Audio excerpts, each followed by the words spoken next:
All you need are 50 red bricks, 2 large bricks, and about an hour of your time, and you can make your own wood-fired brick oven pizza.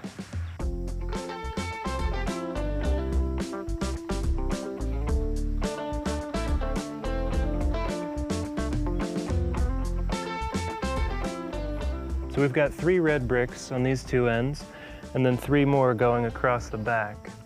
Now we're going to add 3 more starting in the back and overlap the bricks as we build the next level.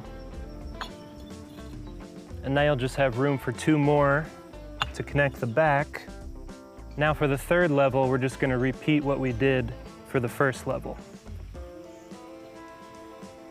Onto the 4th level, we're just going to do the same thing we did for the 2nd level. We're going to put 3 more bricks in the back, and now we're ready to add our first large brick.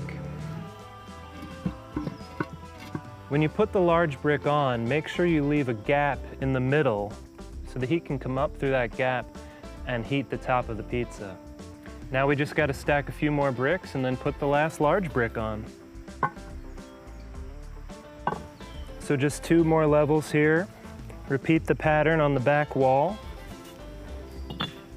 Still leaving that gap for the heat to transfer up. And with the last 2 bricks, we're going to make a little vent in the back so some of the heat will escape. And now we just need to add the last large brick.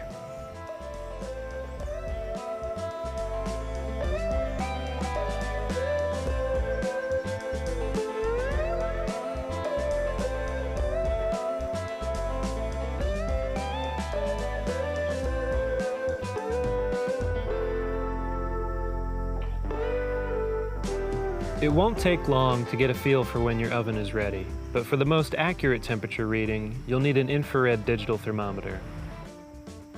The fire underneath provides bottom heat on the first large brick, and the gap in the back of the oven allows the heat to also flow above, between the 2 large bricks, and provide heat on top of the pizza.